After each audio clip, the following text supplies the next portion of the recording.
Welcome to Parkland Purpose. This is my friend Van Huynh-Leap.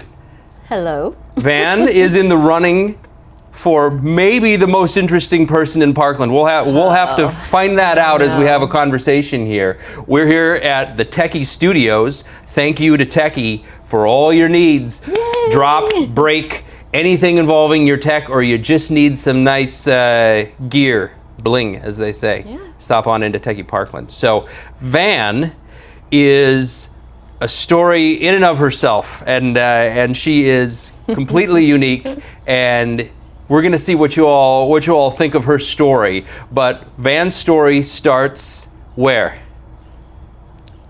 In Vietnam. In Vietnam. That's you were born in Vietnam. I was born in Vietnam. Yeah. So Matt thinks this is very interesting, which it is very I do interesting too, but it's just, so I'm going to age myself. But that's okay. I'm very proud of my age. 1975, the fall of Saigon, that's it.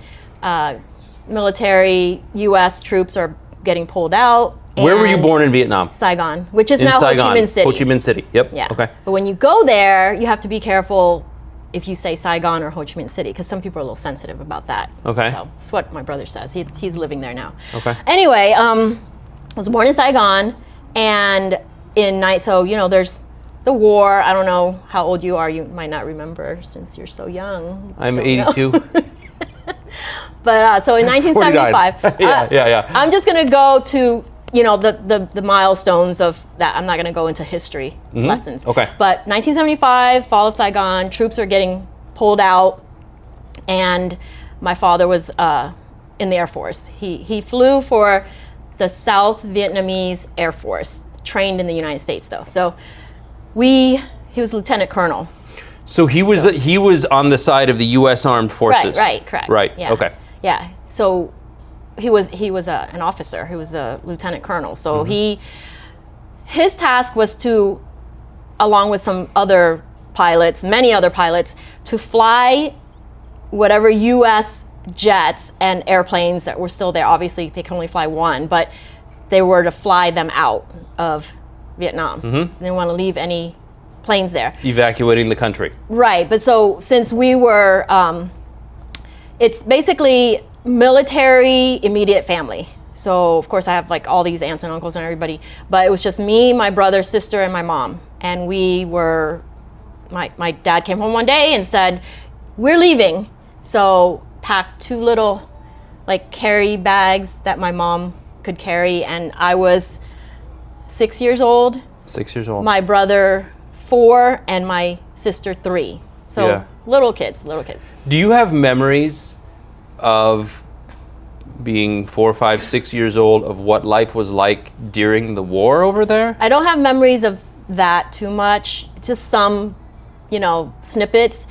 I know my uncle, my mom's side, was killed in the war. He was about, I think he was 20, and I just know that at one point they got news and my dad had to fly to wherever. I don't know, the details, just what I can remember, that they had to go and bring his body back to Saigon.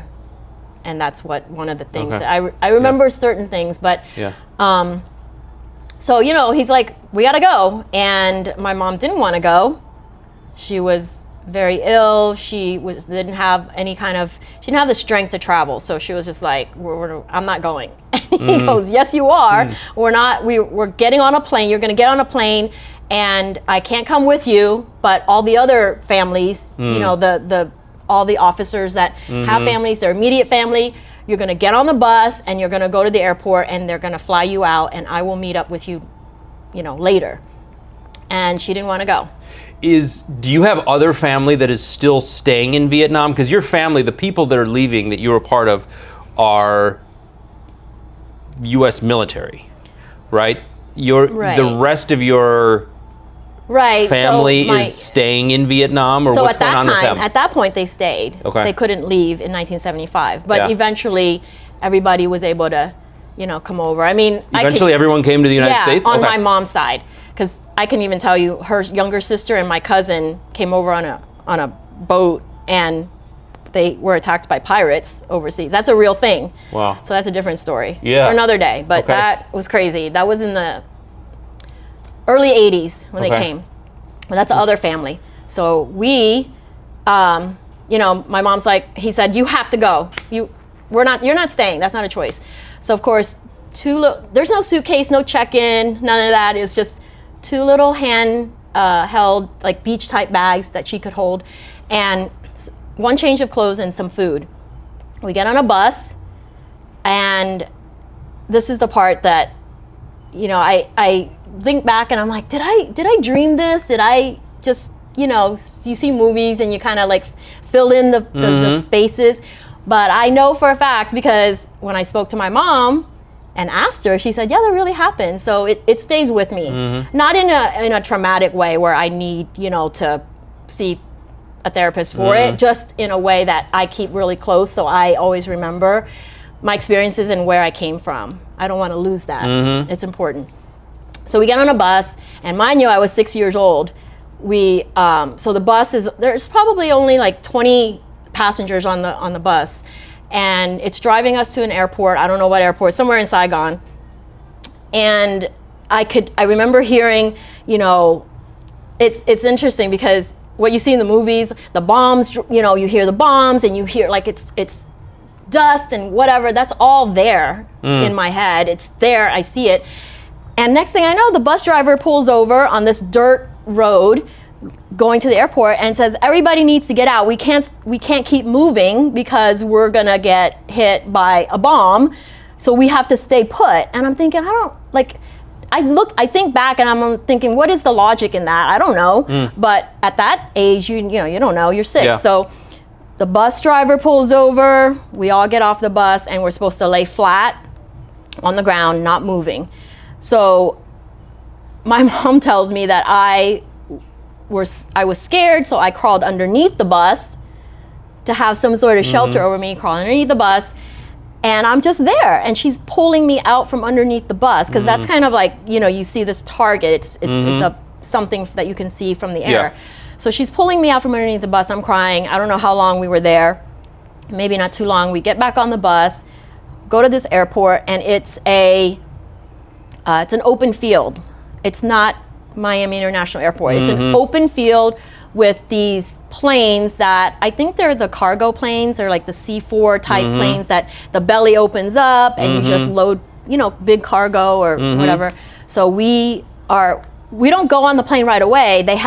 You see all these families lined up along the side of the runway of the tarmac, and we're just sitting there waiting because they're loading up, you know, passengers. Most it's women and children. I don't know for sure that there are any other men, because it's military immediate family that are evacuating. They load us in when it was our, you know, group to go, and we're sitting on the floor of the airplane. There are really no seats. I mean, maybe there's few seats on the side. I don't know how those planes are, but I just remember we're in, because they're trying to get everyone out as fast as possible, right? And I don't remember the journey too much. I remember there was some plane change somewhere where we were actually changed. We got out of that cargo plane and onto a commercial plane. I don't know the city that we were at, you know, where we changed planes, but we got to Guam. And by the time we landed in Guam, it was nighttime. And I know that because when we got out, it was a lot of these big tents, you know, 10-person tents. And they had military just lead us to different tents that they had set up for the refugees. So we were led to our tent with 4 cots in it. And I know it was dark just because I remember seeing these really big lights all on the base. You know, it's in Guam, was a military base. And we go to the tent, and there's a gentleman walking around with this big tin vats, like cold vats that, you know, you would put food or beverages in. And we get these little cups, and they're dishing out fruit cocktail. Little cups of fruit cocktail. And I thought, I don't know what this is, but I really love this country. I don't know where we are, but fruit cocktail was my was first. amazing. It was like, wow, this is so, those little half cherries, and I'm like, Yeah, what? right. I want to stay here. So that was my very first like intro to, you know, this, to I guess American food. in its I own know? way. So Yeah, I'm like, in its own way. You know what? good. But before we transition on to the U.S., it just occurred to me as you were saying, we stopped the bus. Mm-hmm. I was just thinking, they're flying over. Probably you stopped the bus. I'm just thinking, because if you're not moving and the planes are flying over, they don't know if anybody's on it, yeah. right? Yeah. It might be that. If the bus is moving, clearly there's people on the bus. That makes sense. Right? It seems like it would be harder to hit, but if it's just sitting there, Right. then It's like a building or it may just be whatever, empty, yeah, yeah. right? Anyway, sorry, it No, just no. occurred to me as you were Well, that makes describing sense. that, like, oh, that I just might didn't be why you understand would why park. we stopped. Otherwise, why would you stop? Don't right? we need to get to where we need to get to fast? You're trying to look empty, is what you're trying to do. Yeah, no, that makes sense. So you made your way to the United States, first arriving where? In Guam. Okay, in mainland U.S. Where? Mainland, Oklahoma City. Oklahoma City. And you flew into, so you fly, that you're flying, right? This isn't Right. So where we landed in the U.S. was determined by our sponsor. Okay. So back then, refugees were sponsored by families, whether it's church or community. You know, back then, the government would subsidize certain, you know, volunteers, families, who could host a refugee Take you family in and help you their get home. established. Yeah. Right. So Yeah. help them get them back on, or get them on their feet. Yeah. Helping with, you know, finding jobs and things Everything. like that. Was because it's family and we're You're everyone's starting over, right? Yep. And you know, it's not like my dad could fly a jet. Yeah. You know, that's his career. Like Yeah. he always wanted to be a pilot. By the time he was old enough, he was off and learning how to fly. What's So, everyone's ability to speak English at this point? fluent? Everyone's fluent. Yeah? Everyone's fluent. Yeah, everyone's fluent. I'm bilingual. Okay. I still maintain my, you know, language, and I Yeah. speak to my parents. It's more, for me, it's more of a respect. So I speak to my parents in Vietnamese. But everybody learned English somewhere along the way. It wasn't hard. It wasn't hard. It was just, when you're that age, It's you're a hard little for me. sponge. I'm 49. It's hard for me. Look, when we were here, I turned 7 that year, in 1975. So you can do the math. My dad put me in 2nd grade to a school in Oklahoma. We had You were how sponsors. old? 7. My dad. Okay. So we were sponsored by a very nice older couple. It was just a husband and wife in their home, and you know, they helped us with like getting into school. I remember the guy, the gentleman was extremely nice, and he bought a lot of books, a lot of alphabet type books or whatever. And I just remember looking through. But my dad said, she's going into 2nd grade because she already knows how to write. She can write in cursive. You know, I was already in school in Vietnam. So she just has to learn the language, you know, and just put her in. She'll learn. She'll get it. Yep. She'll get it. So 2nd grade. So there you go. I remember the Pledge of Allegiance. That was the first thing I learned Yeah. by heart every morning. Just Pledge Allegiance. Just, you know, repetition. Yep. So then I don't remember how long, but it was just fast. How long were you in Oklahoma? 3 years. 3 years. And then from Oklahoma, what happened? So we're used to the tropical climate. My mom, Yeah. you know, we don't like You like heat? tornadoes, Yeah. snow in the winter. Ice. Yeah, I lived in ice. Oklahoma Yeah, a year. so you know, Ice. Yeah, Oklahoma. yeah. I remember tornado drills, you know, in school. So my mom's like, I've seen Twister. it's exactly like that. That's it. So my mom, we gotta book it out of here. Yep. Oklahoma is not the place. So Yeah. we packed up the house with a U-Haul and drove down to Miami.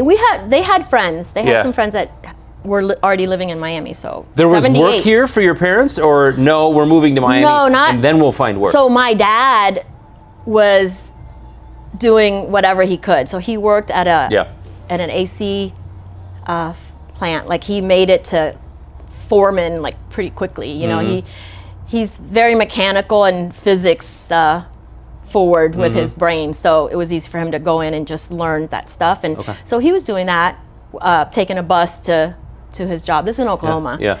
You know, you just do whatever you have to do. You just work hard and you have to take care of your family. My mom wasn't strong enough to work at that time, but that was in Oklahoma. So in when we got to Miami, that's when he got his job with Eastern Airlines as a mechanic. So he got he got his licensing to be an airplane mechanic and an electrician. So he went, you know, did that, and he was working for Eastern Airlines up until they closed. Yeah. For that, you know, I don't know how many people nowadays remember Eastern Airlines, but that what was did Eastern Airlines become?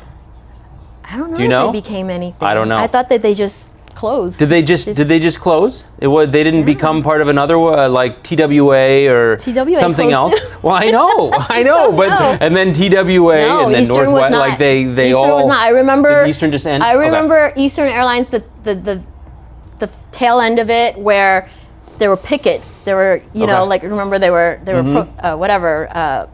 the employees were holding picket signs, and my dad had to take his turn doing his picket line thing. But no, I don't know what they became. Okay. So you grew up, so let's see, you were probably 10 when you moved to Miami. Yeah. Right? Yeah. 10-ish? I think so, 10-ish. Went to school in Miami. Yeah. Went to public school in Miami. Right? And then when you finished high school, you... I went to Boston University. Did not stay home. You went to Boston U. Go Terriers. I don't know anybody there. I just know schools and school mascots. Hey, that's good. That's good. Not much of a sports school because Boston College was all that. Yeah. But still, great school. Boston University, came back home, and just did the thing that kids in their 20s do. Yeah. Like move away, move back, move away. Went to Seattle. Lived in Seattle for 6 years. Then got married, had a kid, moved to Boston again because that was my husband at the time. That was where his job took him. So we moved to Boston. So I was like, I'm back in Boston. Got divorced, moved back to Miami. Yeah. So then you moved back to Miami, and there's something I want to get to that's here. That's where I reinvented myself. This is where you started jogging. Can I say that? Jogging? Nobody says jogging. Running. I come from Minnesota. Jogging? Jogging. We don't do jogging. You go for a jog? No. You go for a run? You go for a run. Okay. So how did that begin? You get divorced, you got to figure out. I was a stay-at-home mom. Okay. But so my daughter was about 18 months old at the time, and you go back, you're living with your parents, you're stay-at-home mom, you're like, I gotta work, so you just kind of like figure out who you are. I guess for me, I was trying to figure out, this can't be all of life. I was in my 30s, so, I was like, there's gotta be more to life. And I thought, well, what can I do? What can I, myself, what can I do if I knew I couldn't fail? So I thought, one day I heard a commercial for a marathon, a Disney marathon, and I thought, well, that sounds cool. Let's train for one. This was in July, so Disney Marathon's in January. This is 2002. So I thought, okay, let's do it. No fear. I mean, I'm a single mom. I'm living at home with my parents. What do I have to lose? So I go train. So by end of August, I have a stress fracture because I overtrain because I have a habit of when I do something and I go into it like full speed and I don't even like press the brakes or pump the brakes. I just go, and I had a stress fracture. Still training though with a cast because I was doing the elliptical. You could still be on there. So by January, I ran the marathon. I crossed the finish line, and I'm like, whoa, this is cool. So you ran a marathon. It's very empowering. So I once, I've done a couple of half marathons. I crossed the finish line, and I thought, this is hell, right? There was a sense of achievement, but it was also like, I'm sore. So for you crossed the finish line, and you said, when can amazing! When can I do another one? When can I do another one? Yeah. 26 miles later. Yeah. I'm just and so like, when did you do another one? Because there's nothing like you everybody's experiences, they have different takeaways, and they experience things different. For me, it was, okay, single mom, I have always been, very independent. Now I'm back living at home. I got to find a job. And it's just everything for me was like, this is not how I want my life to be. I need more. I need to be out of my comfort zone. So I need to find that. And when I crossed that finish line, it was very empowering. It was like that kick that was like, okay, you just did this. You trained. You were disciplined. Granted, I knew how to step it back from that injury, but I learned, and I thought, this is so empowering. This is me doing something that not a lot of people would do. Marathons are really rough. Question, what was your longest, if you remember, what was your longest training run prior to doing the first marathon? Do you remember? It was probably like 18 miles max. Okay. And then you jumped up to 26, and adrenaline you're supposed and all to run that. like 20 miles for your long run or whatever. But I think I got to around 18. But I was training a lot. I was like overtraining actually. So after that it was January, and then I thought, this is really cool. So that year I signed up and ran 14 marathons because I was so this was 2003. It's 2002 into start of 2002. You said the Disney, the first Disney was 2002 January. In January, yeah. And so then the following year I ran. And the following year I kept running. I was running a lot of marathons. You ran about a marathon a month. Yeah. About a marathon a month, and so those were. I was already trained up, so it just was easy to just go. Was it easy to just keep doing that? Yeah. Easy is a really relative term for running a marathon. What I learned, because I learned things the hard way, but they stick with me, is that recovery is just as or almost more important than training prior to. Because if you don't allow yourself to recover, your body to heal, the muscles to rebuild, to strengthen, then you suffer injury and you just aren't running the way that you're. But it's a mental game. I think that's the deal. I've been spending my whole life in recovery.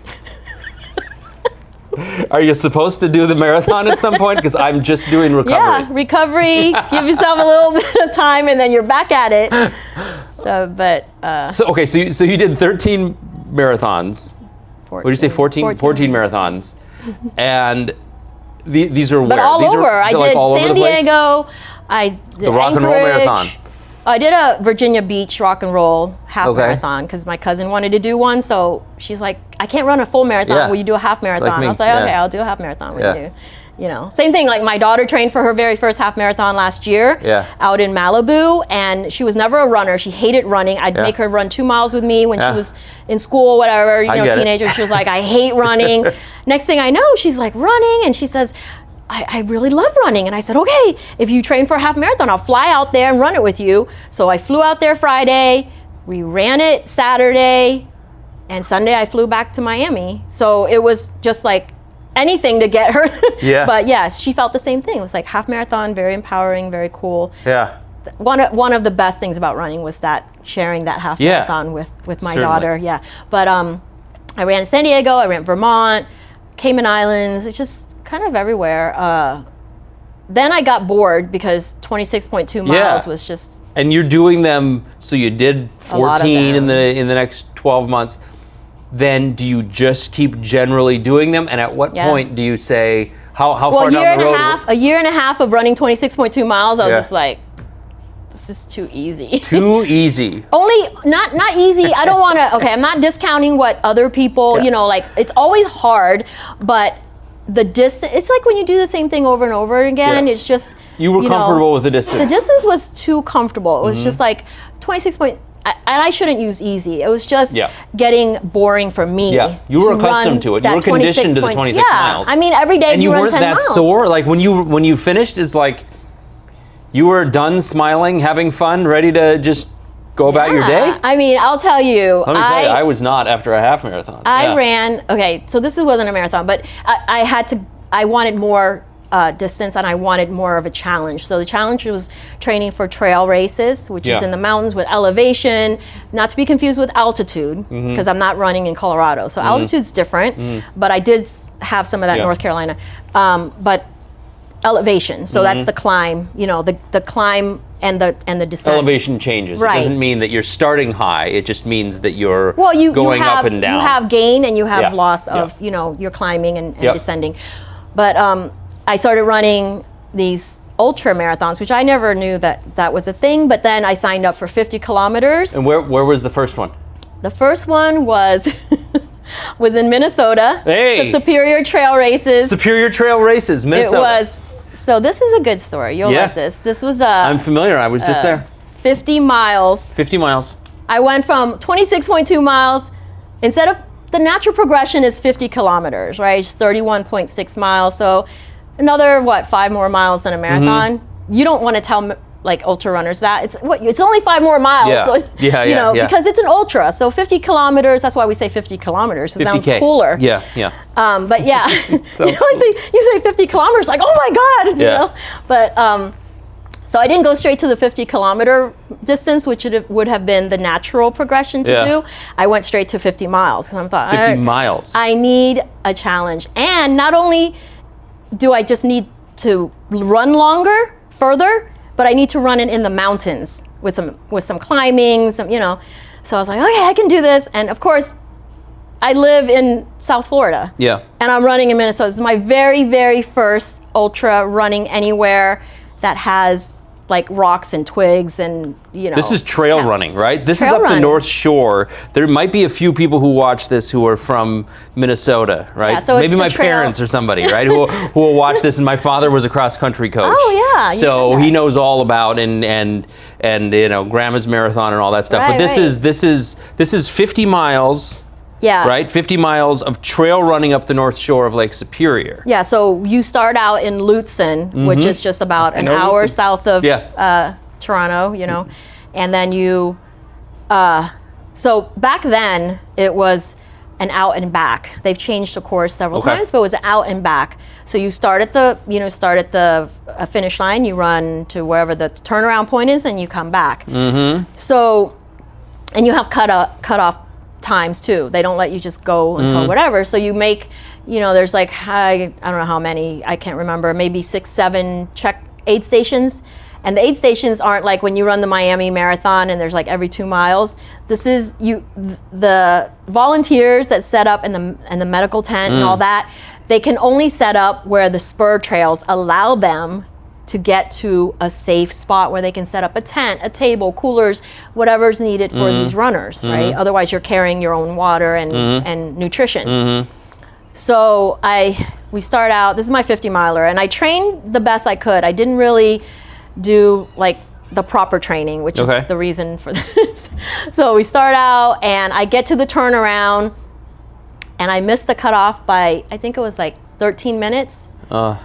Which is where they allow you to go back so Yeah. you can finish, because each aid station has a cutoff time. Yeah.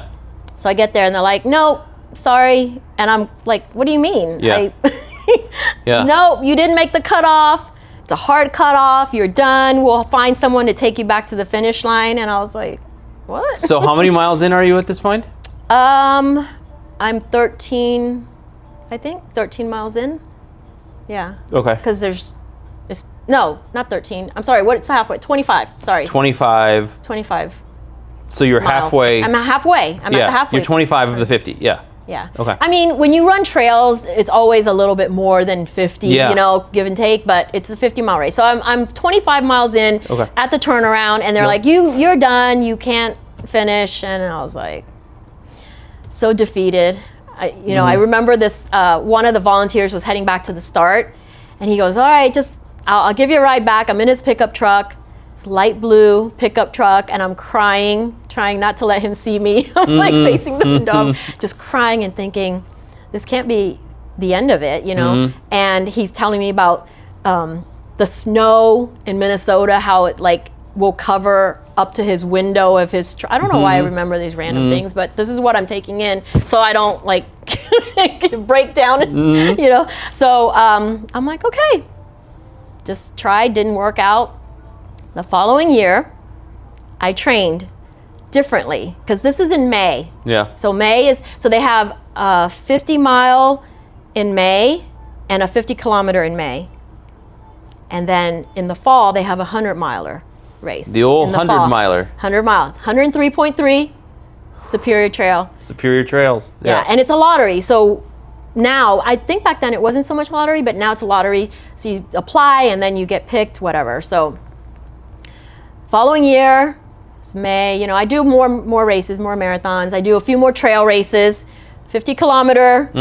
I don't push the 50 mile, but I do a lot more trail. I'm running trails. I run bleachers. I go to the park or to the high school and I'm running up and down the bleachers. And training differently. For like 10 hours. Yeah, I'm just training differently. I don't have a mountain to climb, but so where I live, Tropical Park in Miami, they have like this, it's almost like where the landfill, it wasn't a landfill, but you know how they have the it's like a Those are our hill. mountains, right? Yeah, Vista View Park. Yeah, That's Vista where, View Park. I didn't go there, but so up and down on the other side, just a lot of climbing, a lot of stairs in the gym, a lot of incline, the max incline on the treadmill. I was training a lot differently. I went back in May, finished it, and placed 3rd place overall. Wait, so this was a year later in May? Yeah. Okay. Wow. So I went back to the Superior Trails, 50 miles. I'm like, I'm doing it again. Wow. I finish, and I placed 3rd. Wow. Okay. So that to me, that's remarkable. Those are like finishing a marathoner, and I'm not one to be all braggy or whatever, because I don't like that about people, much less myself. Okay. I said that, but our culture, we're not really like. Yeah. I didn't get You're hired. not braggadocious and out there and saying, "Hey, look at me." I didn't get hired for financial services by one company because they told me I didn't brag enough. Yeah. Or wasn't proud enough of accomplishments and stuff. I'm like, well, we don't do that. Yeah. But anyway, that's nothing in here. So I just like finishing a marathon. You're like, oh yeah, this is great, empowering. Imagine you don't succeed in finishing. I feel like anybody who trains and toes the line succeeds, but you don't finish. You trained it. You have to figure out what you did that you're not going to do the same thing so that you can have the result you want. Yeah. So I trained differently, went back, finished, and I was just like, man, this is even more empowering. Like, what can I do now? Yeah. Just finished 50 miles in the mountains, like it was just so many things that just, no matter how many compliments or how much support and encouragement you get from somebody, it's until you yourself experience that goal or that achievement, do you buy it and know, so it's like, I always say, what can you do if you knew you couldn't fail? Yeah. What can you do? And it's just, and even if you do fail, it just makes you better the next time. You do things differently. So I've learned a whole lot more from my failures than my successes, right? Michael Jordan, For sure. just ask. For sure. What he's, so then 50 miles was just like, okay. I ran a lot of 50 milers. I ran quite a few 50 milers. Who hasn't? I don't know. Lazy people. I ran a lot of 50 milers. Yeah. I haven't heard a lot of people say that. Yeah. I wanted to tell you this about a San Diego race I did. So I flew into, a lot of my races are just a little bit dicey. I fly in to San Diego and they had us run, we ran the marathon and then they had us finish at the Marine Corps, whatever in San Diego. It's like the base or wherever. We finished there. So I finished there and I had a flight to catch in like 4 hours. I finished because I know my flights, I have to be done by a certain time to get. So I get there and I'm like, it was chaotic. There's no Uber at the time. There's taxis maybe. But I was just like, how do I get back to my hotel? I have to catch my plane, because I don't know how I got there in the first place. I didn't have a car. I took a ride, a bus or something. I don't know. But I'm stuck and I'm thinking I need to catch a plane. So I hitchhike. I hope my daughter's not watching this. Nobody hitchhike. So you hitchhike to get to the airport in San Diego, which is in downtown San Diego by the bay there. Yeah. What? No, so I didn't stick my thumb out on the freeway. I kind of hitchhiked, but indirectly, because I walked up to a car that pulled into this gas station, and the girl was just sitting there waiting, and I walk up to her, I'm like, hey, so random, are you waiting for somebody finished? She goes, yeah. Do you know so-and-so? And I'm like, no. It's like Okay. 15,000 runners. Right. I don't know. Right. So she's like, yeah, I'm waiting for my friend, whatever. And she goes, I said, oh my God, I will give you whatever amount of money. I Yeah. only had $20 on me Yeah. at the time, but I said, I will give you, please just drop me off at my hotel. I catch my flight, whatever. And she's like, oh yeah, no problem, hop in. So she goes, you know, you shouldn't hitchhike. You know how many serial Right? killers Yeah, are out yeah, there? yeah. And I'm like, what are the chances of 2 serial killers in a car right. together? Wow. So, No, I didn't say that. That's just I needed to slip that one in, but that's not what I said. Yeah. But she was a veterinarian student there, and she was waiting for her friend to give her a ride. So it just worked out, you know. She dropped me off. I tried to give her money. She wouldn't take it. And I was like, oh my God, this is amazing. Shower, get to the airport just in time. And that's my hitchhiking story, kind of. But the other story was I flew into San Francisco, ran a 50K, finished placed second Wow. in women. It was through like Rodeo Beach. Rodeo, I don't know. But it's 50K. I placed, and I was like, oh crap, I gotta catch a flight in like 2 hours or whatever. So I stayed in my running clothes. It was all gross and filthy. And then I had water in my vehicle, my rental car. So I dumped water over my hair to rinse off all the sweat, because sweat's bad for your hair. You're like, I dumped this whole, and I remember just trying to wash out all the sweat, get in the rental, return it, get on the plane, and I'm sitting in the middle seat it was a red eye. So it was like a 9:30 flight or whatever. Yeah, always from Between the West Coast to the East Coast. Yeah. 2 people, and I'm thinking, lucky them. Yeah. I'm dirty. I've seen but some at of least that the after sweat, races. Yeah. You know, out of my hair, and I'm sitting on this flight getting back, and I'm thinking, this life is really cool. I like this life. So like over the next 10, 20 years, how many longer than a marathon races have you run? Right, marathons are one thing. You started doing them, and it was like, I can do a ton of these. How many longer than a marathon races? I used have you marathon run? distances for training distances. Right. So I would run a few marathons just to train for my longer races. Yeah. But the ultras, probably 60. 60 more. ultra marathons. Yeah. If I ran the Keys Okay. 50 miler 3 times. Okay. Probably super So. easy. Well, maybe it was hot and humid though, Keys, right? The Keys Different is animal. a different animal. Yeah. You're running on pavement, which Yeah. I absolutely will never do again. You're running on pavement, but you're also running in May. It's Yeah. like the 3rd weekend of May. yeah. So it's very hard. There's a lot of people Different that elements, can't, yeah. You have to train in the heat. Yeah. But yeah, I just not doing pavement is too hard. Okay. Yeah, so my 100 miler, I was like, okay, time to step it up. Let's train for 100 mile, and I did. I trained for. Well, I did. Where run was the 100 miler? Minnesota. This was the old Duluth, 3. right? Well, you did it 3 times? Only twice. One time I didn't make Okay. the cutoff. Anytime that I But you ran 200 milers, the up the North Shore of Duluth. Yeah, Superior Trails. Superior Trail. Yeah. Wow. And completed it. Yeah. That's cool. remarkable. It's just. So when was the last time it's- you ran an ultra? Oh my gosh. What year is this? 2026? I haven't run in probably 7 years, any Okay. races officially. Okay. I've run, but not Yeah. any, Yeah. I've crewed someone who was running 100 miles and just kind of Yeah. helped them along, but Yeah. I didn't run any races. I just work and some other things got in the way. Yeah. So I want to hit on a couple of things here before, and I'm hopeful you can come back and bring some Reptiles? creatures, Yeah. some creatures next time around. But in the meantime, you also bake, cook. What Van's Cheesecakes. V's cakes, cheesecakes. V's Cheesecakes. When did this come about? COVID.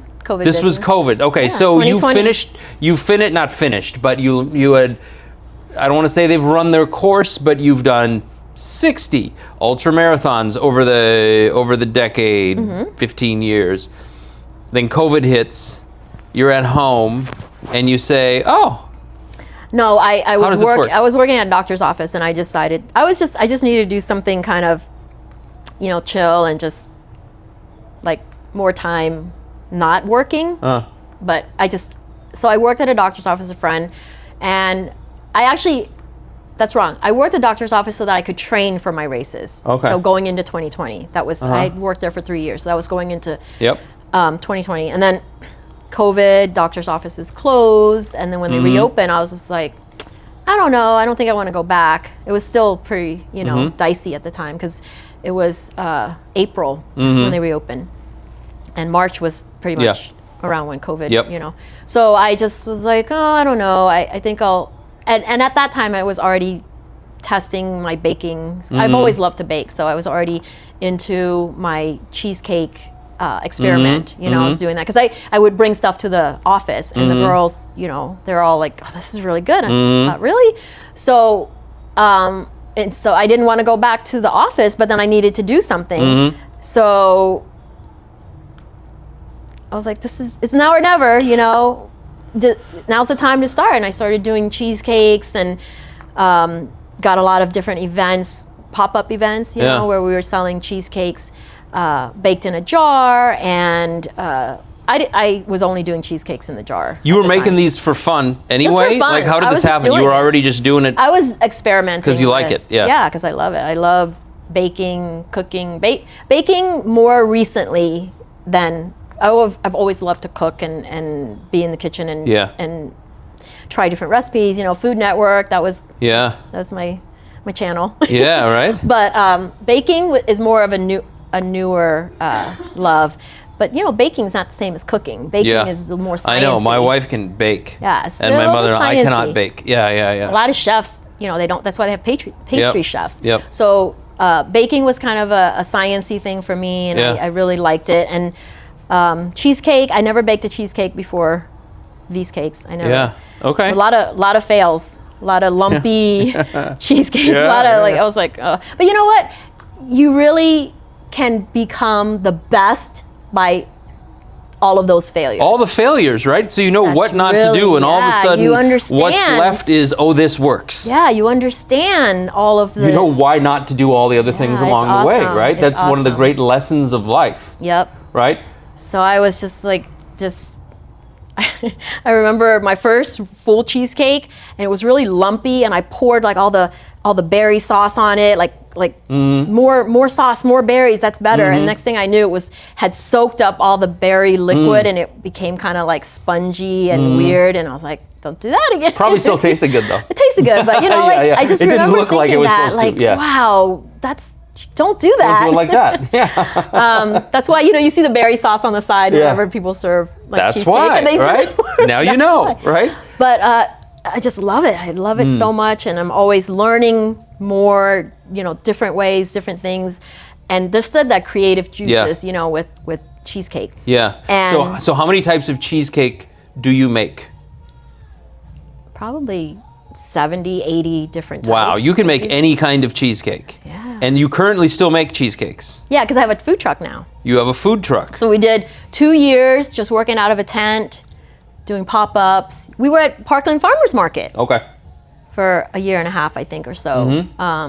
So we set up a tent and did our cheesecake jars there, and then saved up, and now I'm in a food truck. Now you have a food truck, which is called V's Cheesecakes? V's Cakes. V's Cakes. Cheesecake. V's Cakes. And so we're running out of time a little bit, and there's more to get to, but here's the thing. We haven't even gotten to your husband is Howard. Howard has an affiliation with animals. Well, he loves we both love all animals. Yeah. But his thing is reptiles, snakes, well, birds too. He's a science guy, so he just loves all animals. And through him, I've learned to love snakes, and he has taught me a lot. I used to be scared of snakes, and I didn't know why. because one day we were running in the trails and I saw a black racer, and I was like scared out of my mind. Yeah. And he picks it up and he's like, "Why are you scared of snakes?" And I said, "I don't know. They have a reputation. Aren't you supposed to be scared of snakes?" They have a reputation. Everybody's scared of snakes. Right. I don't know why. He's like, "Have you ever been bit by one?" And I'm like, "No."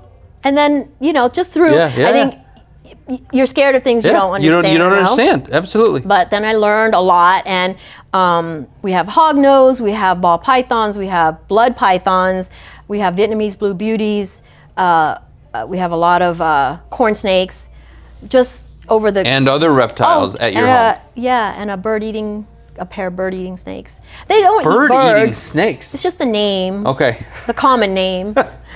AJ's like, what? Because they live high up in the trees, so they want that. But yeah, so we'll bring some of them in if you like. AJ's okay with it. I would love to introduce and look at, oh boy, some of these creatures. I'm an animal lover, certainly. Yeah. So a lot of tortoises too. We have redfoots, tortoises, cherry heads, sulcata. We rescue a lot. We're gonna have some fun. So we're running out of time. I would love to get to more of this. Next time around, we're going to have a chat about animals, reptiles. Yes. And we're gonna go from there. Rescue. But from Vietnam and Saigon to Guam, to Oklahoma, to Miami, to around the United States, running 60 ultra marathons. At least 60 ultras, not marathons, ultras, to then the cheesecake business and an animal, a borderline petting zoo, I've heard, right? At your house. A couple of years ago, we had a snake reptile show, like an informational show. Yeah. We invited a lot of the people from where we live, in our area. And there were about 12 people, like kids and parents.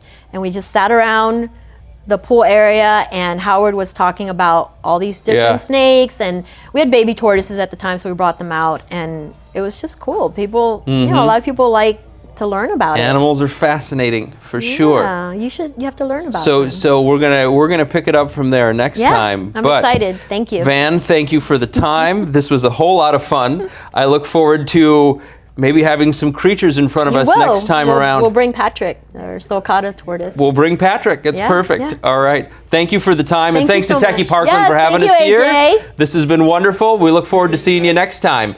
Thanks for Parkland Purpose. Thanks, Matt. All right.